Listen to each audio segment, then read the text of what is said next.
Hello students, हम Indian polity M Laxmikant के 6th addition को स्टडी कर रहे थे और अपने प्रीवियस लेक्चर में हमने 7th चैप्टर को स्टार्ट किया था जो कि है फंडामेंटल राइट्स। और स्टूडेंट अब अपने इस लेक्चर में हम समझेंगे राइट टू प्रॉपर्टी की जो प्रेजेंट पोजीशन है उसको भी, और ओरिजिनली हमारे कॉन्स्टिट्यूशन में राइट टू प्रॉपर्टी जबकि एक फंडामेंटल राइट के रूप में दिया गया था उसको भी हम समझते हैं। तो हम बेसिकली राइट टू प्रॉपर्टी को स्टार्टिंग से समझते हैं कि ये हमारे कॉन्स्टिट्यूशन में पहले कहाँ पर दिया गया था और प्रेजेंट कंडीशन में राइट टू प्रॉपर्टी को लीगल राइट बनाया गया है। तो ये सब चेंजेस कैसे आए इसको हम पढ़ेंगे आज के अपने इस लेक्चर में। चलिए इसको स्टार्ट करते हैं। Right to property. Originally the right to property was one of the 7 fundamental rights under part 3 of the constitution. Originally क्या था, जब हमारा कॉन्स्टिट्यूशन बना था तो जो ये राइट टू प्रॉपर्टी था इसको क्या है 7 फंडामेंटल राइट्स के अंडर ही इसको इंक्लूड किया गया था जो हमारे कॉन्स्टिट्यूशन के पार्ट 3 में आता है। ठीक है, ओरिजिनली स्टूडेंट जो राइट टू प्रॉपर्टी था ये क्या था, हमारा एक फंडामेंटल राइट ही था जो कि हमारे कॉन्स्टिट्यूशन के पार्ट 3 में दिया गया था। पहले ओरिजिनली क्या थे 7 फंडामेंटल राइट्स थे जिसमें से कि राइट टू प्रॉपर्टी भी एक फंडामेंटल राइट था। ठीक है, जो कि हमारे कॉन्स्टिट्यूशन में कौन से आर्टिकल में आता था, आर्टिकल 19 क्लॉज 1 क्लॉज एफ में आता था, और राइट टू प्रॉपर्टी के कुछ प्रोविजंस थे वो आर्टिकल 31 में भी दिए गए थे हमारे कॉन्स्टिट्यूशन में। स्टूडेंट जो ये आर्टिकल 19(1) क्लॉज एफ, जो article 19 clause 1 sub clause F है, इसमें कहा गया है कि क्या किया जाएगा, जो प्रत्येक इंडियन सिटीज़न होगा उसको इस चीज़ का राइट होगा कि वो क्या कर सकता है, किसी भी प्रॉपर्टी को एक्वायर कर सकता है, उसको होल्ड कर सकता है और उस प्रॉपर्टी को डिस्पोज कर सकता है। इस चीज़ को article 19 clause 1 sub clause F के द्वारा हमारे कॉन्स्टिट्यूशन में गारंटीड किया गया है, प्रत्येक सिटीज़न के लिए सुनिश्चित किया गया है कि कोई भी इंडियन सिटीज़न क्या कर सकता है, प्रत्येक इंडियन सिटीज़न को इस चीज़ का राइट है under article 19 clause 1 sub clause F कि वो क्या कर सकता है, प्रॉपर्टी को, किसी भी प्रॉपर्टी को एक्वायर कर सकता है, उसको होल्ड कर सकता है और उस प्रॉपर्टी को डिस्पोज कर सकता है। ठीक है स्टूडेंट, उसके बाद हमने क्या पढ़ा, ये तो हमने पढ़ लिया कि article 19 clause 1 sub clause F में क्या प्रोविज़न राइट टू प्रॉपर्टी के रिगार्डिंग दिए गए हैं। अब हम देखते हैं कि आर्टिकल 31 में क्या क्या राइट्स दिए गए हैं राइट टू प्रॉपर्टी के रिगार्डिंग। ठीक है, article 31 guaranteed to every person whether citizen और non citizen right against deprivation of his property. Student article 31 क्या है, इस चीज़ की गारंटी देता है एवरी पर्सन, प्रत्येक पर्सन को, वेदर सिटीज़न और नॉन सिटीज़न, जो कि क्या हो, सिटीज़न हो या फिर नॉन सिटीज़न हो, मीन्स वो भारत का नागरिक हो या फिर किसी और देश का नागरिक हो, मीन्स इंडियन सिटीज़न हो या फिर कोई फॉरेनर हो, तो उसको भी क्या राइट दिया गया है कि उसकी जो प्रॉपर्टी है उसको क्या नहीं किया जाएगा, उससे छीना नहीं जाएगा। ठीक है, ये आर्टिकल 31 इस चीज़ की क्या है, गारंटी देता है एवरी पर्सन को, प्रत्येक पर्सन को, चाहे वो सिटीज़न हो या फिर चाहे वो नॉन सिटीज़न हो, कि उसकी जो भी प्रॉपर्टी है उसको उससे छीना नहीं जा सकता है। ठीक है स्टूडेंट, लेकिन स्टूडेंट इसमें भी क्या है कि 2 एक्सेप्शन हैं, कि 2 ऐसे ग्राउंड हैं जिन पर क्या कहा जा सकता है कि किसी भी पर्सन की प्रॉपर्टी को स्टेट के द्वारा एक्वायर किया जा सकता है। It provided that no person shall be deprived of his property except by authority of law. देखिए क्या कहा गया है कि ये जो आर्टिकल 31 है इसमें इस चीज़ का प्रोविज़न दिया गया है कि किसी भी पर्सन को उसकी प्रॉपर्टी जो है उसकी प्रॉपर्टी से उसकी प्रॉपर्टी को नहीं छीना जाएगा जब तक कि क्या हो, अथॉरिटी बाय लॉ वो ना हो। ठीक है, जब तक कि क्या हो, वो अकॉर्डिंग टू द लॉ ना हो। लेकिन स्टूडेंट ये कहा गया है कि लेकिन कोई भी अगर अथॉरिटी है, अगर उसका लॉ बनाया गया है तो बाय लॉ, ठीक है, क्या किया जा सकता है, अथॉरिटी ऑफ लॉ के थ्रू उसकी किसी भी पर्सन की प्रॉपर्टी को स्टेट के द्वारा क्या किया जा सकता है, एक्वायर किया जा सकता है। ठीक है, स्टेट किसी की प्रॉपर्टी को ले सकती है, लेकिन उसके लिए भी क्या है, दो ग्राउंड हैं। ठीक है, it empowered the state to acquire और requisition the property of a person on two conditions. Student, जैसा कि मैंने अभी आपको बताया कि इसमें ये कहा, पहले तो आर्टिकल 31 में कहा गया कि प्रत्येक पर्सन, चाहे वो सिटीज़न हो या फिर वो नॉन सिटीज़न हो, उनको क्या है, इस चीज़ का राइट दिया गया है कि उनकी जो प्रॉपर्टी है उनको उनसे छीना नहीं जाएगा। लेकिन ये कहा गया कि accept by authority of law, यानी लॉ के द्वारा अगर कोई अथॉरिटी बनाई जाती है, लॉ के द्वारा कोई ऐसा कोई जो है नियम बनाया जाता है, ठीक है, जुडिशियरी के द्वारा कोई ऐसा लॉ बनाया जाता है, तो तब उसके द्वारा क्या होगा, उसकी प्रॉपर्टी को लिया जा सकता है स्टेट के द्वारा। तो स्टूडेंट, यहाँ पे वही दो कंडीशंस दी गई हैं कि ऐसी कौन सी सिचुएशन है कि जब स्टेट क्या है, किसी भी पर्सन की प्रॉपर्टी को एक्वायर कर सकता है, रिक्विजिशन कर सकता है उसकी प्रॉपर्टी का। ठीक है, उसके लिए क्या है, दो कंडीशन दी गई हैं, जिसमें पहली कंडीशन है it should be for public purpose. ये कहा गया है कि अगर क्या होगा, अगर जैसे मान लीजिए कोई भी क्या है प्राइवेट प्रॉपर्टी है और वहाँ पर क्या है कि सेंटर के द्वारा कोई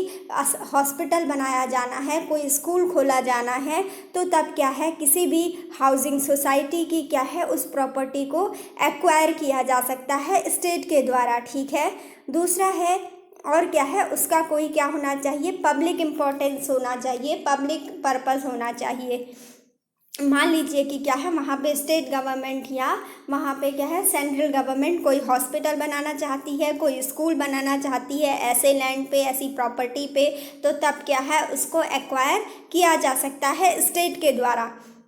ये है पहली कंडीशन। दूसरी कंडीशन है कि it should provide for payment of compensation amount to the owner. ये कहा गया है कि जब स्टेट के द्वारा किसी भी पर्सन की जो प्रॉपर्टी है उसको एक्वायर किया जाएगा या उसका रिक्विजिशन किया जाएगा, उससे लिया जाएगा उसकी प्रॉपर्टी को, तो तब क्या करना होगा, उसे कंपनसेशन दिया जाएगा, उसे क्या है, कुछ पैसा अमाउंट में दिया जाएगा। ठीक है, उसे क्या है, उसके पेमेंट के तौर पर कुछ कंपनसेशन प्रोवाइड कराया जाएगा उस प्रॉपर्टी के लिए जो कि स्टेट क्या है, उस पर्सन से एक्वायर करेगी। Since the commencement of the Constitution, the fundamental right to property has been the most controversial। लेकिन स्टूडेंट, क्या होता है, जब क्या होता है कि बार बार कई ऐसे मामले आते हैं कि स्टेट के द्वारा किसी भी अगर प्रॉपर्टी को लिया जाता है तो उसके लिए क्या एक्वायर किया जाता है, तो उस पर क्या होता है, फिर जिस भी पर्सन की वो प्रॉपर्टी होती है तो उससे क्या होता है, कंपनसेशन के लिए कहा जाता है। ठीक है, स्टेट से ये कहा जाता है कि क्या है, आप हमें कंपनसेशन प्रोवाइड कराइए। लेकिन स्टूडेंट, इसमें क्या होता है कि जब कंपनसेशन प्रोवाइड कराया जाता है तो जिस पर्सन की वो प्रॉपर्टी होती है वो ये कहता है कि क्या है, हमें स्टेट के द्वारा क्या है, कम कंपनसेशन दिया गया है, कम रुपये दिए गए हैं, कम पेमेंट किया गया है। तो क्या हुआ, इसके लिए काफ़ी फिर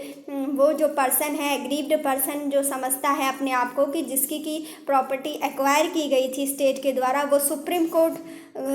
कोर्ट जाता है। ठीक है, तो उसके बाद क्या होता है कि इस तरीके से सुप्रीम कोर्ट और जो गवर्नमेंट है उसके बीच क्या है, काफ़ी टसल चलता है इस चीज़ को लेकर कि क्या है कि ये जो पब्लिक प्रॉपर्टी है, जो ये किसी भी पर्सन की प्रॉपर्टी है, उसका एक्विजिशन किस तरीके से किया जाए या फिर क्या है, उसमें कंपनसेशन का अमाउंट क्या होना चाहिए। तो क्या है, ये क्या है, बहुत ही कंट्रोवर्शियल टॉपिक उस टाइम पे रहता है, फंडामेंटल राइट टू प्रॉपर्टी। क्योंकि स्टूडेंट, क्या होता है, जब इंडिया इंडिपेंडेंस हुआ, इंडिया को इंडिपेंडेंस मिली 1947 में, तो उस टाइम पर ही जब क्या हुआ, पहली बार गवर्नमेंट बनी, तो क्या होता है, पंडित जवाहरलाल नेहरू जी एक ऐसा लॉ लाते हैं, जो पब्लिक लीडर्स हैं वहाँ पर कांग्रेस के जो भी थे, वो सब लोग ऐसा लॉ लाते हैं जिससे कि जो जमींदार होते हैं उनकी सारी प्रॉपर्टीज़ को क्या कर दिया जाता है, उसमें से ऐसे जमींदार के जिनके पास क्या है, बहुत ज़्यादा अमाउंट में लैंड होता है, बहुत ज़्यादा अमाउंट में ज़मीन होती है, वो क्या करते हैं, उनसे कुछ ज़मीन क्या है, गरीबों को देने का प्रोविज़न करते हैं। तो उसमें क्या है, ये जितने भी जो बड़े ज़मींदार थे वो सुप्रीम कोर्ट में चले जाते हैं कि भाई हमारी ज़मीनें क्यों ली जा रही हैं, हमारा तो राइट टू प्रॉपर्टी क्या है, फंडामेंटल राइट है। और क्या है, ऐसे अगर गवर्नमेंट हमारी जो प्रॉपर्टी को अगर क्या है किसी दूसरे पर्सन को दे रही है, इन गरीबों को दे रही है, तो इससे क्या है, हमारा फंडामेंटल राइट वॉयलेट हो रहा है। लेकिन अगर जब सुप्रीम कोर्ट ने जब क्वेश्चन किया गवर्नमेंट से कि आपने ऐसा क्यों किया, आपने ज़मींदारों की जो लैंड है, जो उनकी प्रॉपर्टी है, उनको गरीब किसानों में क्यों बांटा, तो उसमें ये कहा जाता है गवर्नमेंट के द्वारा कि हमने ये पब्लिक वेलफेयर के लिए किया है, उनके कल्याण के लिए किया है, किसानों और गरीबों के कल्याण के लिए हमने ऐसा किया है, ऐसा उनके द्वारा कहा जाता है। तो स्टूडेंट क्या होता है, इसीलिए इसमें बार बार सुप्रीम कोर्ट और गवर्नमेंट के बीच में काफ़ी टसल चलता रहता है, तभी ये राइट टू प्रॉपर्टी क्या है, काफ़ी कंट्रोवर्शियल टॉपिक बना रहा। और इसमें क्या था, कई बार क्या होता है, जैसे मान लीजिए कोई प्रॉपर्टी है, उसको स्टेट के द्वारा एक्वायर किया जाता है किसी पर्सन की, तो क्या है, अगर वो क्या है उसका कंपनसेशन 1 लाख रुपए देता है, तो क्या है, वो पर्सन क्या है जिसकी प्रॉपर्टी है, वो ये कहता है, ये कहकर सुप्रीम कोर्ट में चले जाते हैं कि हमारी जो प्रॉपर्टी है, मेरी जो प्रॉपर्टी है वो क्या थी, कम से कम 10 लाख की थी, और स्टेट ने मुझे कितना कंपनसेशन दिया है, ओनली 1 लाख रुपीज़ का कंपनसेशन दिया है। ठीक है, तो क्या किया जाए, सुप्रीम कोर्ट से इस चीज़ को अश्योर कराया जाए कि मुझे क्या है, स्टेट गवर्नमेंट के द्वारा क्या किया जाए, 10 लाख का कंपनसेशन प्रोवाइड कराया जाए। तो स्टूडेंट क्या है, अब आप समझ रहे होंगे कि इससे क्या है, राइट टू प्रॉपर्टी से कितने सारे टसल हो रहे थे, कितने सारे कॉन्ट्रावेंशंस पैदा हो रहे थे, और क्या है, बहुत सारी क्या थी, प्रॉब्लम्स आ रही थी। तो इसीलिए क्या किया गया कि फिर जो ये राइट टू प्रॉपर्टी है, इसको क्या है, फंडामेंटल राइट से हटा दिया गया। ठीक है, इसको फंडामेंटल राइट से हटा दिया गया, और क्या किया गया, गवर्नमेंट के द्वारा क्या है, टाइम पर क्या है, उसमें अमेंडमेंट कर दिए गए। ठीक है, कॉन्स्टिट्यूशन में अमेंडमेंट कर दिए गए, जिसमें कि जो फर्स्ट कॉन्स्टिट्यूशनल अमेंडमेंट था, 4th कॉन्स्टिट्यूशनल अमेंडमेंट है, 7th कॉन्स्टिट्यूशनल अमेंडमेंट है, 25th कॉन्स्टिट्यूशनल अमेंडमेंट है, 39th है, 40th है, एंड 42nd कॉन्स्टिट्यूशनल अमेंडमेंट है, जो कि राइट टू प्रॉपर्टी से रिलेटेड इसमें डिफरेंट चेंजेस गवर्नमेंट के द्वारा किए गए। ठीक है स्टूडेंट, तो अब आप समझ गए होंगे कि ये जो है राइट टू प्रॉपर्टी है, ये क्यों कंट्रोवर्शियल बन गया, क्योंकि क्या है, जिन लोगों की जो प्रॉपर्टी ली जा रही थी स्टेट के द्वारा, वो क्या थे, कंपनसेशन का जो अमाउंट था, जो पेमेंट था कंपनसेशन का, उसमें क्या थे, वो एग्री नहीं हो रहे थे। कई बार तो कई ज़मींदार लोग या जो बड़े किसान हुआ करते थे, वो क्या करते थे कि उनकी जो लैंड होती थी, उनको गवर्नमेंट के द्वारा एक्चुअल प्राइस का एज ए कंपनसेशन दिया जाता था, लेकिन क्या है, वो लालच में आकर क्या है, उस चीज़ को नहीं लेते थे, और सुप्रीम कोर्ट में जाकर कंप्लेन करते थे कि क्या है, मेरी जो प्रॉपर्टी थी वो तो क्या है, इससे ज़्यादा अमाउंट की थी, और मुझे कंपनसेशन कम प्रोवाइड कराया जा रहा है, तो मुझे क्या है, मेरा जो अमाउंट है कंपनसेशन का, वो मुझे ज़्यादा मिलना चाहिए। तो आप समझ रहे होंगे कि इससे क्या है, गवर्नमेंट और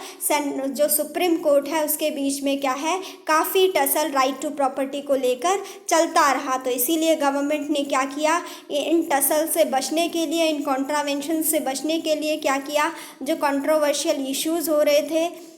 इनसे बचने के लिए हमारे कॉन्स्टिट्यूशन में टाइम पर क्या है, वो राइट टू प्रॉपर्टी में चेंजेस करते गए। ठीक है, Through these amendments, Article 31A, 31B and 31C have been added। तो स्टूडेंट क्या होता है, इसके बाद ही जब गवर्नमेंट के द्वारा क्या किया जाता है, जब हमारे जो कॉन्स्टिट्यूशन में अमेंडमेंट किए जाते हैं राइट टू प्रॉपर्टी के रिगार्डिंग, तो ये क्या तब उस टाइम पे क्या है, ये 3 नए आर्टिकल बनते हैं हमारे कॉन्स्टिट्यूशन में। 3 नए आर्टिकल ऐड किए जाते हैं, जिसमें पहला आर्टिकल होता है आर्टिकल 31A, दूसरा होता है आर्टिकल 31B और तीसरा आर्टिकल होता है आर्टिकल 31C। ठीक है, इनको ऐड किया जाता है। स्टूडेंट, ये आर्टिकल 31 क्या है, आर्टिकल 31A क्या है, आर्टिकल 31B क्या है, आर्टिकल 31C क्या है, इसको हम इन तीनों को अपने नेक्स्ट लेक्चर में डिटेल से स्टडी करेंगे। ठीक है, आप ये समझ लीजिए अभी स्टूडेंट कि जो ये आर्टिकल 31A है, इसमें क्या किया गया था कि जो भी रियल एस्टेट से रिलेटेड जो मामले होते थे,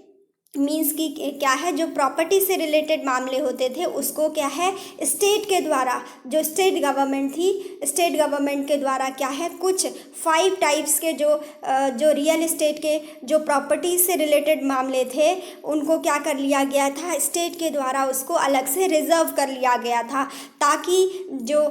कोई भी अगर किसी भी पर्सन की जो प्रॉपर्टी का एक्विजिशन स्टेट के द्वारा किया जाए तो क्या है, वो फंडामेंटल राइट्स के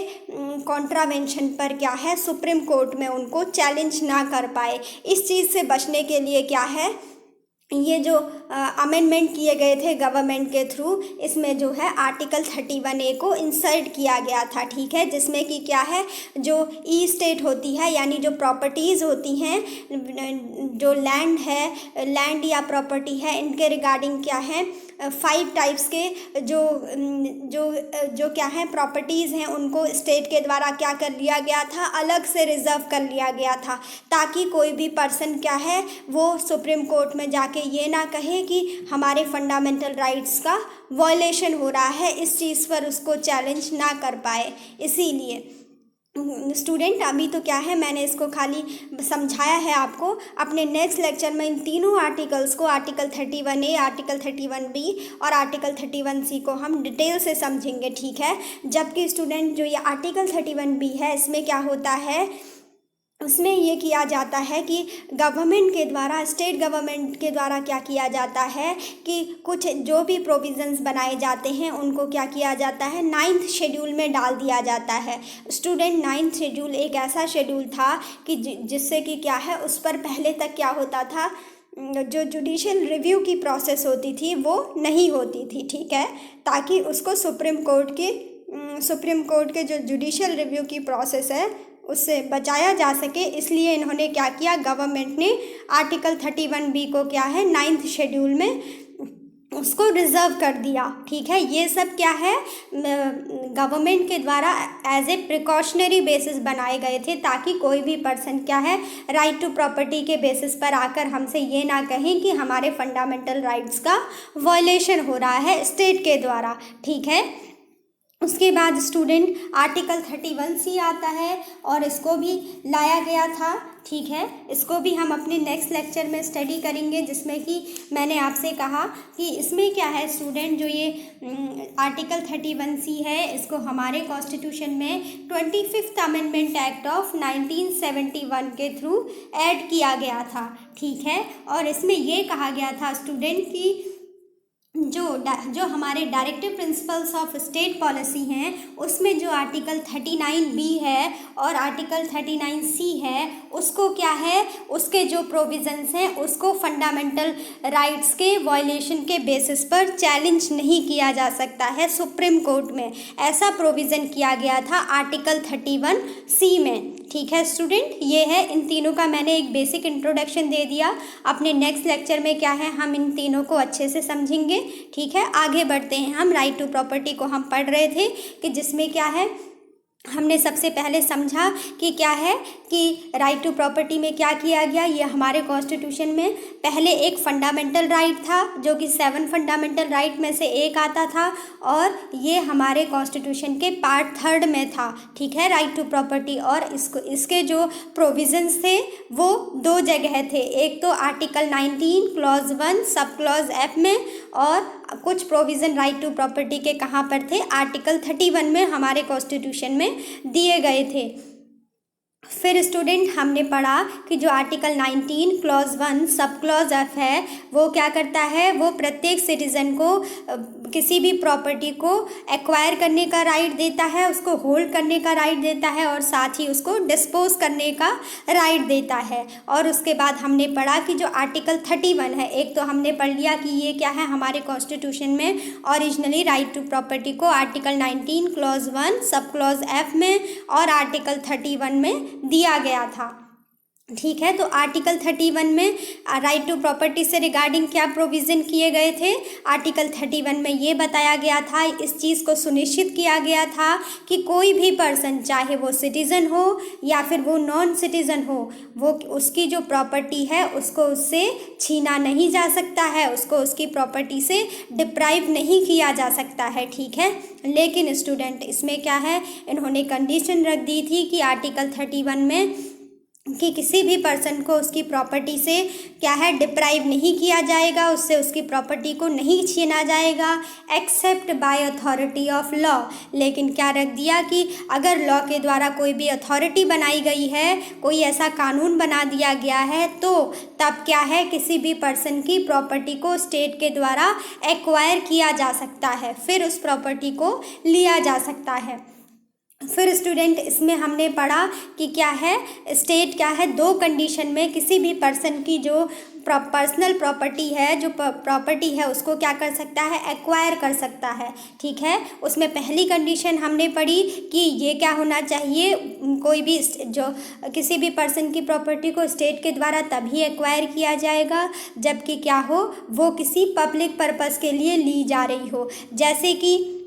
कोई प्रॉपर्टी है और वहाँ पर क्या है कि कोई भी वहाँ से रेलवे लाइन जानी है, ठीक है, या वहाँ पे कोई क्या है, स्टेट गवर्नमेंट के द्वारा हॉस्पिटल बनाया जाना है, या फिर कोई एजुकेशनल इंस्टीट्यूशन स्टेट के द्वारा या सेंट्रल गवर्नमेंट के द्वारा बनाया जाना है, तो तब उस केस में क्या होगा, उस पर्सन की जो प्रॉपर्टी है उसको स्टेट के द्वारा एक्वायर किया जा सकता है। ठीक है, और दूसरी कंडीशन स्टूडेंट इसमें ये पढ़ी हमने कि क्या है, जब किसी पर्सन की प्रॉपर्टी को स्टेट के द्वारा एक्वायर किया जाएगा तो उसके लिए उसे क्या करना होगा, पेमेंट में कुछ कंपनसेशन पैसों के रूप में देना होगा। ठीक है, कुछ अमाउंट उसे देना होगा स्टेट को, उस पर्सन को जिससे कि उसकी प्रॉपर्टी एक्वायर की गई है। फिर हमने पढ़ा स्टूडेंट की क्या है कि जब से हमारा कॉन्स्टिट्यूशन का कमेंसमेंट हुआ है तब क्या था, उस टाइम पे क्या था, तभी से क्या है, जो ये फंडामेंटल राइट टू प्रॉपर्टी है, उस टाइम पे जो ये राइट टू प्रॉपर्टी था, ये क्या था, एक फंडामेंटल राइट था। और उसी टाइम से ये क्या था, मोस्ट कंट्रोवर्शियल था, मीन्स क्या था, बहुत ही ज़्यादा विवादित मामला था राइट टू प्रॉपर्टी, क्योंकि ये फंडामेंटल राइट था। अगर स्टेट क्या है, किसी भी पर्सन के पास उसकी प्रॉपर्टी लेने जाती थी और क्या था, फिर क्या कंपनसेशन के अमाउंट को लेकर वो पर्सन क्या था, संतुष्ट नहीं होता था, तो वो सुप्रीम कोर्ट में जाता था और कहता था कि सुप्रीम कोर्ट से मुझे क्या है, मुझे मेरा कंपनसेशन नहीं मिल रहा है, तो आप मुझे पेमेंट करवाइए। लेकिन और क्या है, कई बार फिर क्या है कि इससे जो सेंट्रल गवर्नमेंट थी और जो सुप्रीम कोर्ट थी उसके बीच में क्या था, कंट्रोवर्शियल इश्यूज़ जो थे वो क्रिएट हो रहे थे। ठीक है, और क्या है, बहुत सारे क्या हो रहे थे, विवाद भी हो रहे थे, किसके बीच में, सुप्रीम कोर्ट और पार्लियामेंट के बीच में। और क्या है, जो गवर्नमेंट थी, जो सेंट्रल गवर्नमेंट थी या फिर जो स्टेट गवर्नमेंट थी, कि किससे रिलेटेड, जो कि ये राइट टू प्रॉपर्टी है, जिसमें कि मैंने आपको एक एग्जांपल भी बताया कि जब हमारा इंडिया स्टार्टिंग में इंडिपेंडेंट हुआ था 1947 में, तो उस टाइम में क्या हुआ कि जो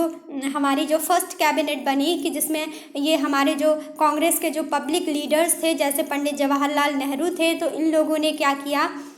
इन्होंने कहा कि जो जमींदार लोग हैं उन्होंने क्या किया है, गरीब लोगों पर अन्याय अत्याचार करके ही क्या है, इतनी ज़्यादा प्रॉपर्टी को इकट्ठा किया है। तो एक ऐसा गवर्नमेंट के द्वारा या इन क्या है, जो भी ये कांग्रेस के जो भी पब्लिक लीडर्स थे, इनके द्वारा एक ऐसा कानून पास कराया गया कि जिसके थ्रू ये कहा गया कि क्या होगा, जितने भी ये जितने भी ये क्या है ज़मींदार लोग हैं, जिनकी जो लैंड है वो क्या है बहुत ज़्यादा, जिनके पास प्रॉपर्टी है, उनकी क्या होगी, उनकी कुछ प्रॉपर्टी गरीबों में बांट दी जाएगी, गरीब किसानों को दे दी जाएगी, पुअर लोगों को बांट दी जाएगी। तो स्टूडेंट तब क्या होता है कि तब जो भी जमींदार होते हैं, क्योंकि आपको पता है राइट टू प्रॉपर्टी तो क्या है हमारे कॉन्स्टिट्यूशन में स्टार्टिंग में क्या था, फंडामेंटल राइट था। तो क्या है, तो ये जमींदार सुप्रीम कोर्ट में जाते हैं और कहते हैं कि हमारा क्या है, राइट टू प्रॉपर्टी तो हमारा फंडामेंटल राइट है, कोई कैसे स्टेट हमारी जो फंडामेंटल राइट है उसको वायलेट कैसे कर सकता है, हमारी जो प्रॉपर्टी है उसको क्या है कैसे एक्वायर किया जा सकता है और दूसरे पर्सन को कैसे दिया जा सकता है। ठीक है, तो क्या होता है इसमें सुप्रीम कोर्ट के द्वारा क्वेश्चन किया जाता है स्टेट गवर्नमेंट से या फिर सेंट्रल गवर्नमेंट से कि क्यों आपने ऐसा किया, क्यों उनकी जो प्रॉपर्टी है उसको क्या है एक्वायर किया और उसको गरीबों को दिया। तो उसमें क्या है गवर्नमेंट बताती है, गवर्नमेंट कहती है कि हमने पब्लिक वेलफेयर के लिए ऐसा किया है, उन गरीबों की भलाई के लिए ऐसा किया है। तो क्या है इसमें क्या है काफ़ी टसल होता रहता है राइट टू प्रॉपर्टी को लेकर काफ़ी टाइम तक। ठीक है, तो इसीलिए क्या किया गया, फिर मैंने आपको बताया कि गवर्नमेंट क्या करती है, पार्लियामेंट में क्या किया जाता है, गवर्नमेंट के द्वारा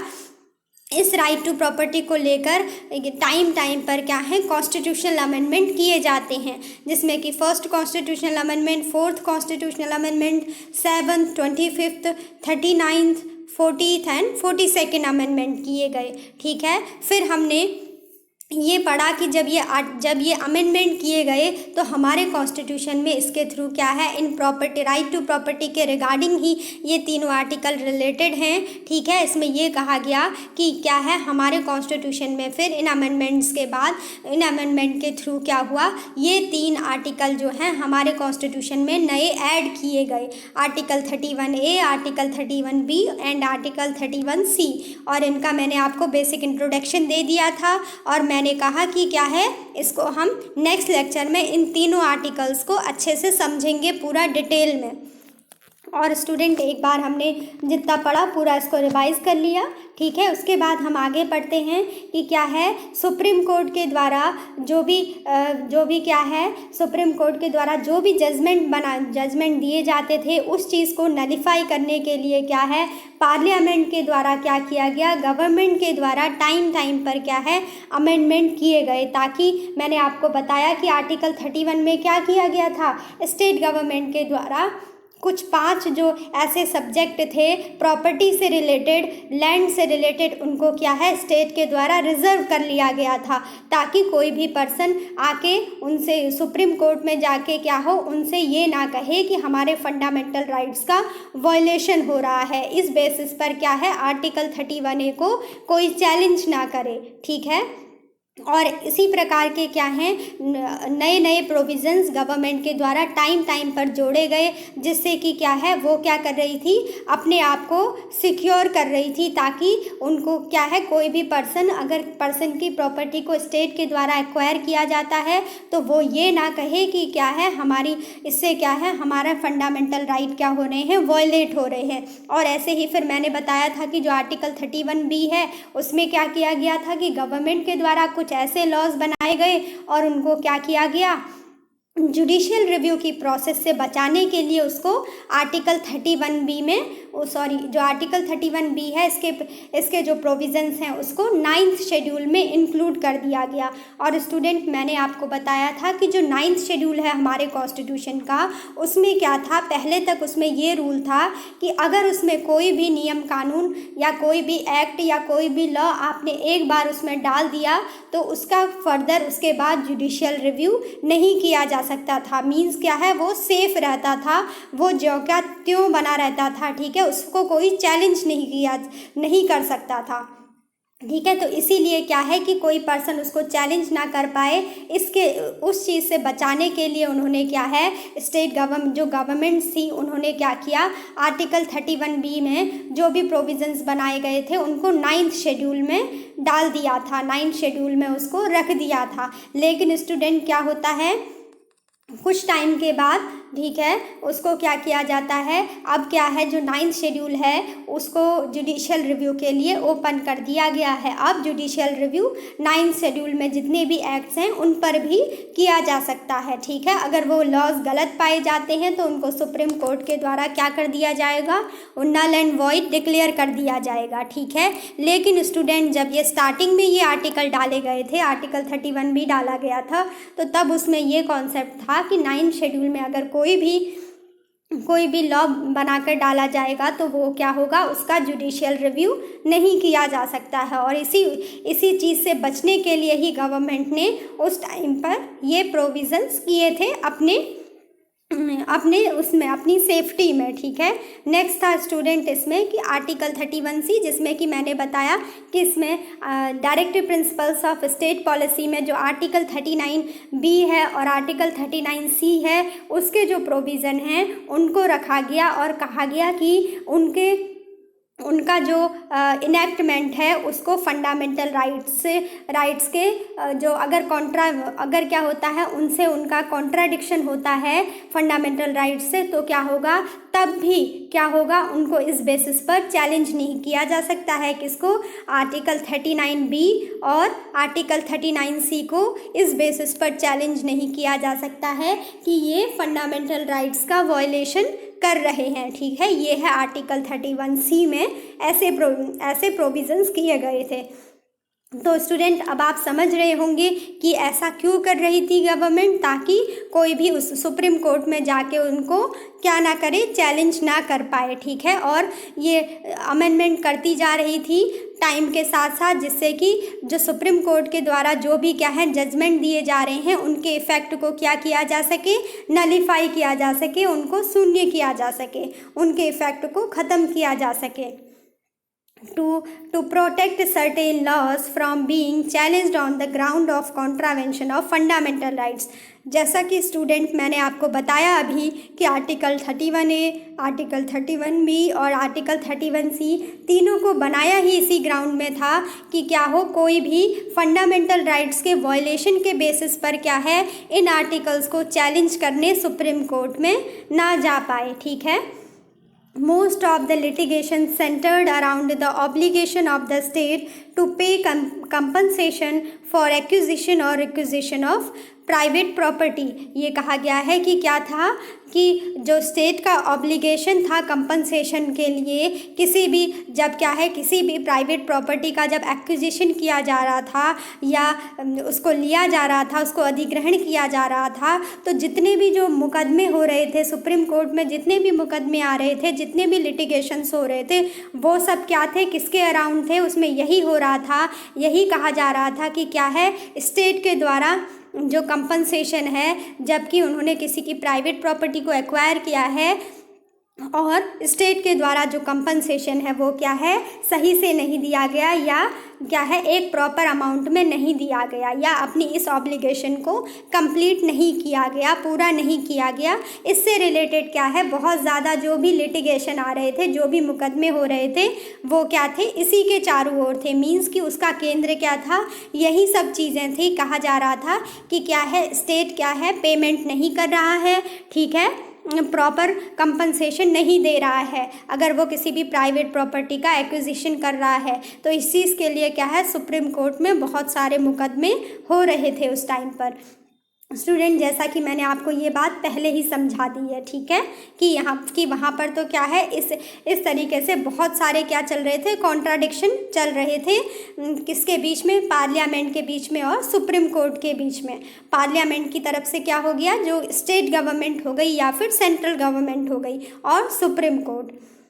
तो स्टूडेंट, उसके बाद क्या हुआ कि the 44th amendment act of 1978 abolished the right to property as a fundamental right. ठीक है, उसके बाद अब आप देख रहे हैं कि इतने कॉन्ट्रावेंशंस हो रहे थे, इतने कॉन्ट्राडिक्शंस हो रहे थे, तो इन सब वाद विवादों से बचने के लिए इतने लिटिगेशंस आ रहे थे, तो क्या है, इस चीज़ के लिए क्या किया गया, 44th अमेंडमेंट एक्ट ऑफ 1977 में राइट टू प्रॉपर्टी को फंडामेंटल राइट से ही हटा दिया गया। ठीक है, और इसको क्या कर दिया गया, उसको क्या कर दिया गया,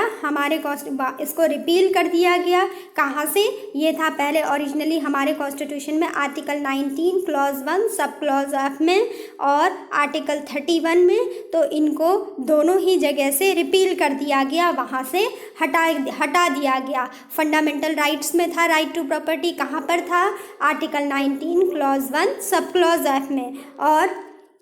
आर्टिकल 31 में था। ठीक है, और आर्टिकल 31 से भी इसको रिपील कर दिया गया, जो कि हमारे कॉन्स्टिट्यूशन में ओरिजिनली पार्ट 3 जो कि फंडामेंटल राइट्स के लिए जिसको स्टडी किया जाता है, उसमें क्या था? राइट टू प्रॉपर्टी ओरिजिनली उसको इंक्लूड किया गया था। लेकिन जो ये 44th अमेंडमेंट एक्ट ऑफ 1978 है, इसके थ्रू क्या किया गया? राइट टू प्रॉपर्टी को फंडामेंटल राइट्स से हटा दिया गया और फंडामेंटल राइट की लिस्ट से हटा दिया गया और उसको साथ ही आर्टिकल 19 क्लॉज 1 क्लॉज एफ से भी हटा दिया गया और आर्टिकल 31 से भी हटा दिया गया, मतलब उसको रिपील कर दिया गया, इसको समाप्त कर दिया गया।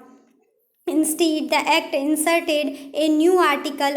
300A in part 12 under the heading right to property। लेकिन स्टूडेंट क्या हुआ उसके बाद? इसको राइट टू प्रॉपर्टी को क्या है, हमारे कॉन्स्टिट्यूशन में एक लीगल राइट बना दिया गया। ठीक है, जो कि अब क्या है, प्रेजेंट में इसकी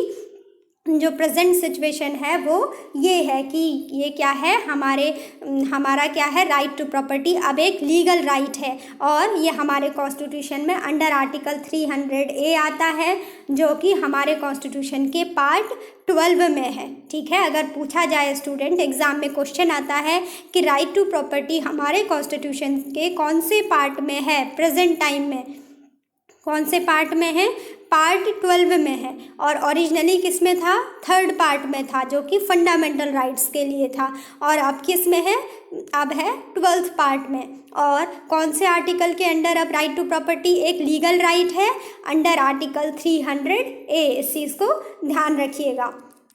और इसको क्या हेडिंग दी गई? इसको नाम दिया गया राइट टू प्रॉपर्टी। ठीक है, it provides that no person shall be deprived of his property except by authority of law. यही कहा गया इसमें भी कि आर्टिकल 300A के अंडर जो राइट टू प्रॉपर्टी को एक लीगल राइट बनाया गया और इसमें कहा गया कि किसी भी पर्सन की प्रॉपर्टी को क्या है, उससे छीना नहीं जा सकता है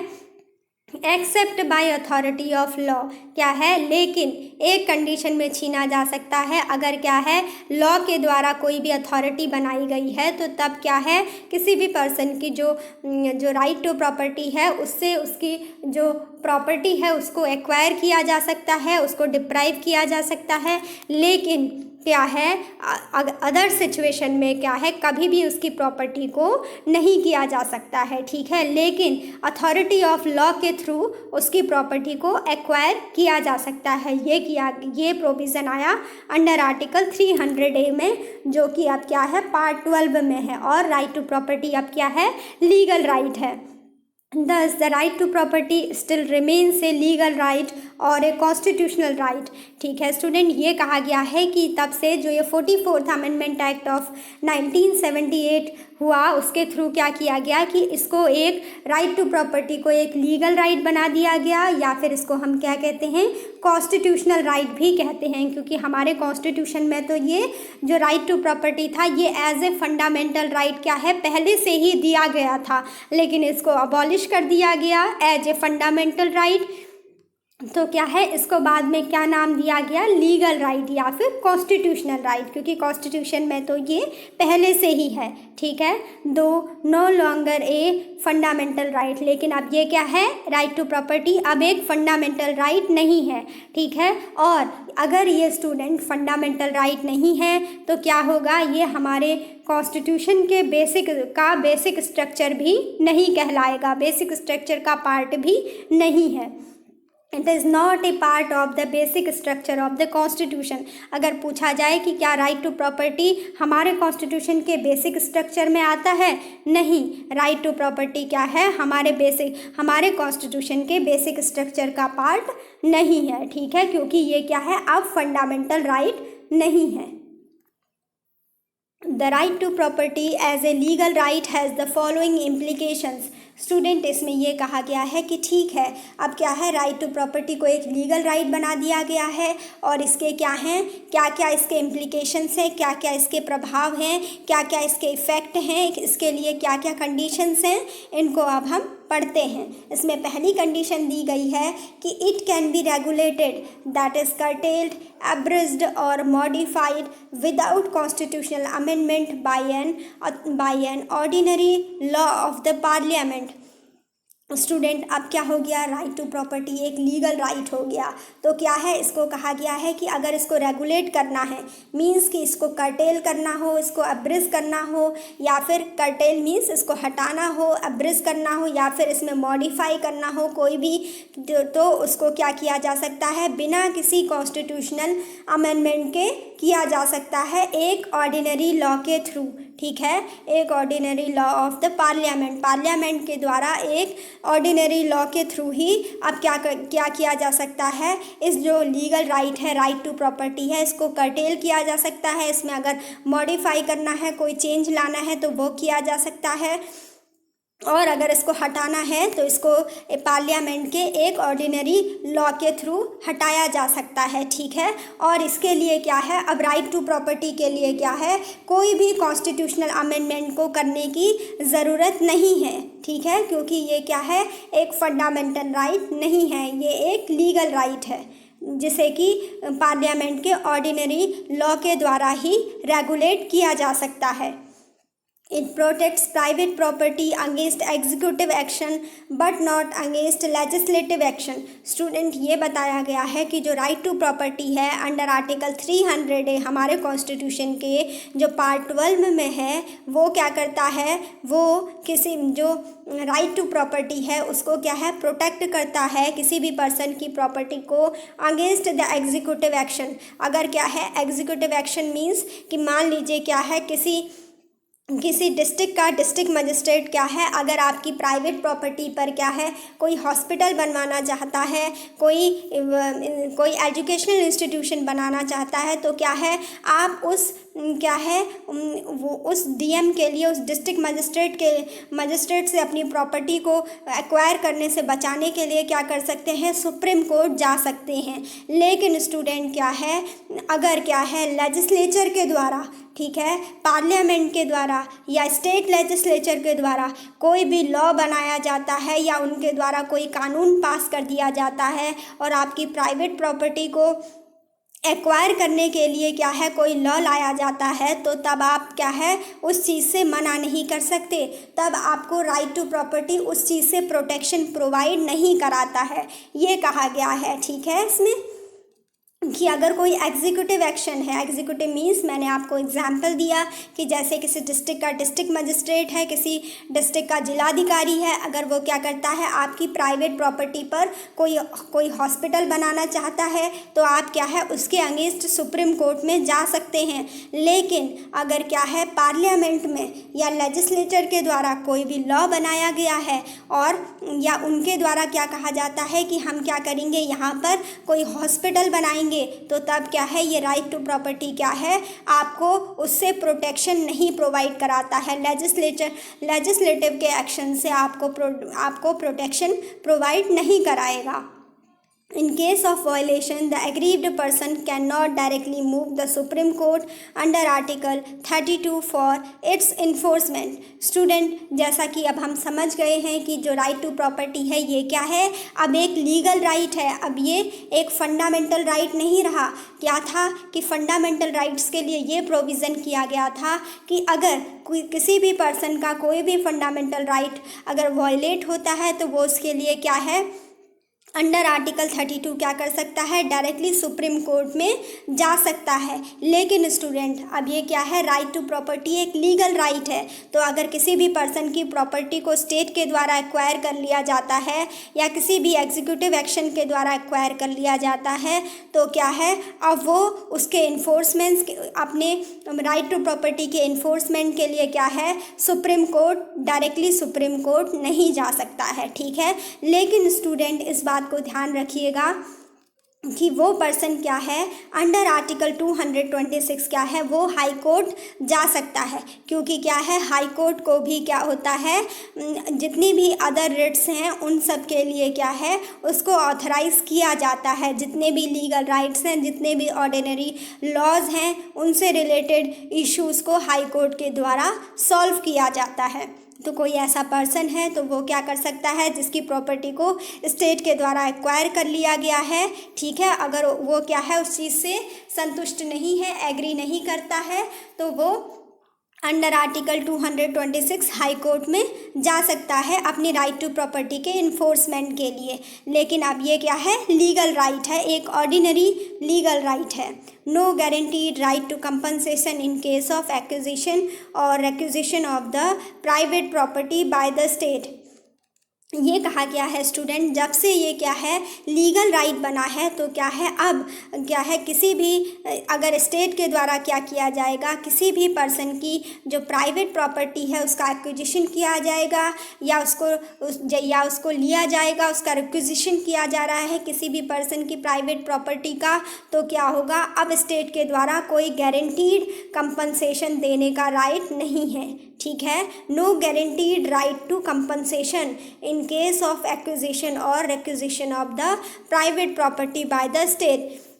लेकिन स्टूडेंट पहले क्या था, जब ये फंडामेंटल राइट था तब स्टेट की ये जिम्मेदारी थी कि गारंटीड राइट था स्टेट का, इनकी क्या करना है उनको उनकी क्या था स्टेट के ऊपर ये ऑब्लिगेशन था कि क्या करना है जिस पर्सन की प्रॉपर्टी प्राइवेट प्रॉपर्टी को एक्वायर किया गया है स्टेट के द्वारा उसके लिए क्या करना है उसको कंपनसेशन देना है और पेमेंट उसको कुछ करना है, ठीक है, प्रॉपर अमाउंट में। लेकिन स्टूडेंट जब से ये right to property legal right बन गया तो अब क्या है अब स्टेट के पास भी ये राइट आ गया कि क्या है कोई गारंटीड राइट नहीं दिया जाएगा, कोई गारंटीड राइट नहीं है इस चीज़ का कि क्या है अगर स्टेट के द्वारा किसी भी पर्सन की प्राइवेट प्रॉपर्टी को एक्वायर किया जाता है तो उसको कंपनसेशन दिया ही जाए, ठीक है। अब इस चीज़ की कोई गारंटी स्टेट के द्वारा नहीं दी जाती है। Though the fundamental right to property under part 3 has been abolished, क्योंकि क्या हुआ है जो फंडामेंटल राइट ऑफ प्रॉपर्टी है जो कि under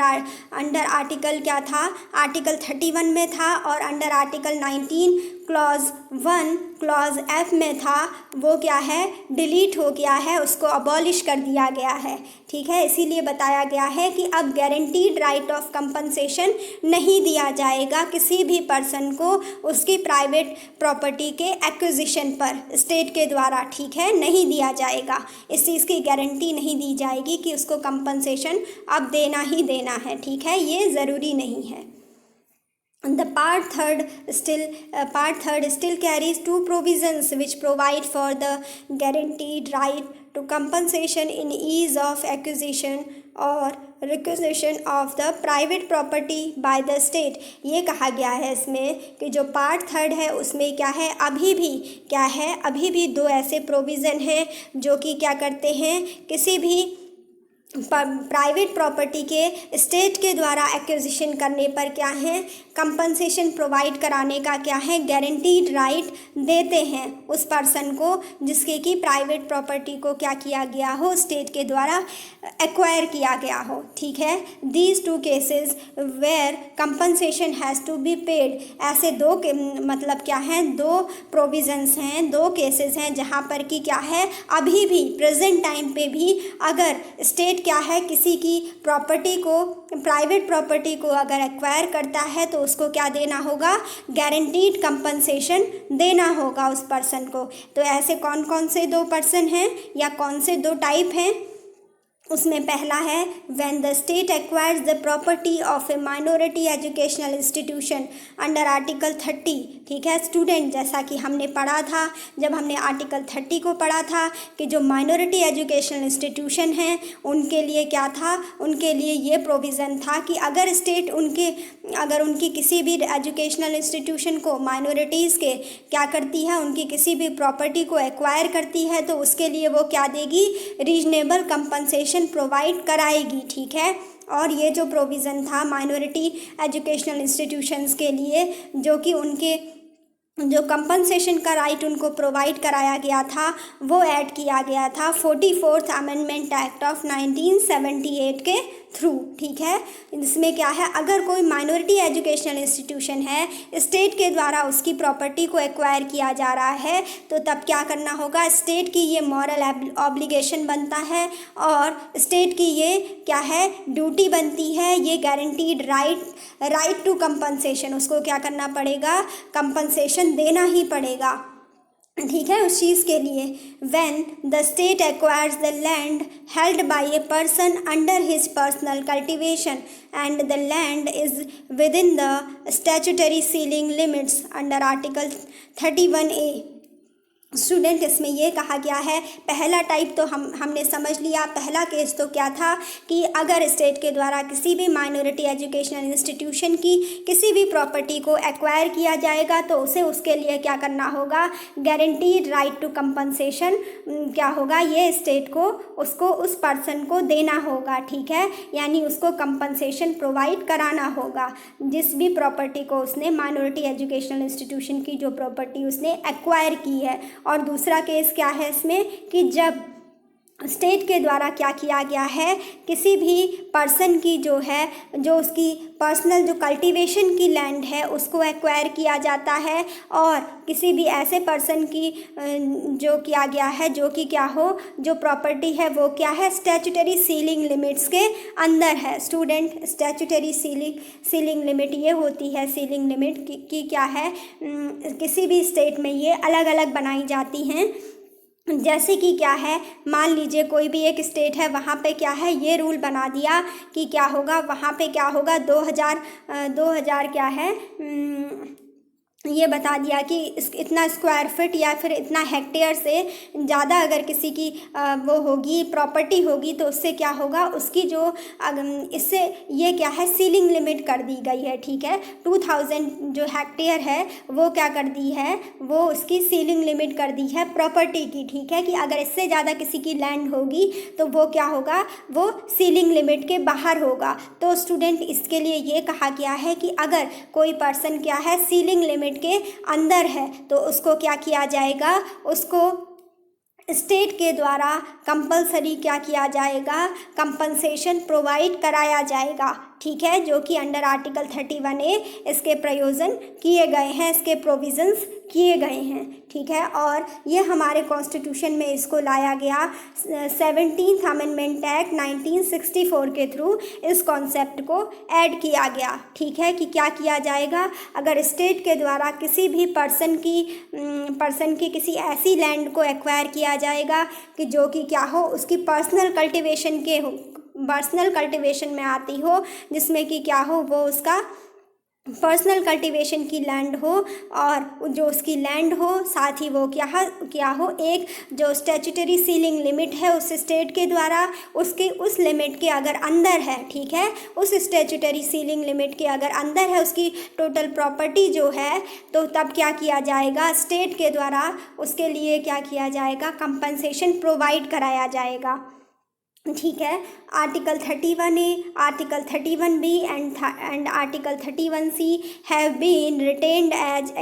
exceptions to the fundamental rights। जैसा कि स्टूडेंट मैंने आपको अभी बताया, article 31A, article 31B, article 31C, इनको क्या है, जब राइट टू प्रॉपर्टी के लिए गवर्नमेंट के द्वारा क्या है, पार्लियामेंट के द्वारा टाइम पर क्या है, डिफरेंट अमेंडमेंट हमारे कॉन्स्टिट्यूशन में किए गए थे, तो तब उसके थ्रू क्या हुए,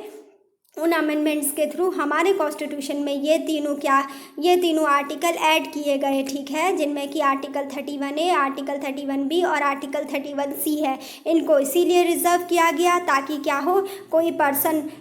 उनके पास आकर ये ना कहे कि क्या है, ये हमारे फंडामेंटल राइट्स का वायलेशन हो रहा है। इस चीज़ से बचाने के लिए क्या है, इन्होंने इन लॉज को क्या कर दिया था, अलग से रिजर्व कर दिया था गवर्नमेंट ने। ठीक है, तो ये बता रहे हैं कि ये क्या है, ये तीनों आर्टिकल क्या कर रहे हैं, फंडामेंटल राइट्स के लिए एक्सेप्शन की तरह हैं। ठीक है, फंडामेंटल राइट्स के प्रोविजंस से क्या है, भिन्नता रखते हैं, उससे अलग है, क्योंकि स्टूडेंट इनको तो क्या है,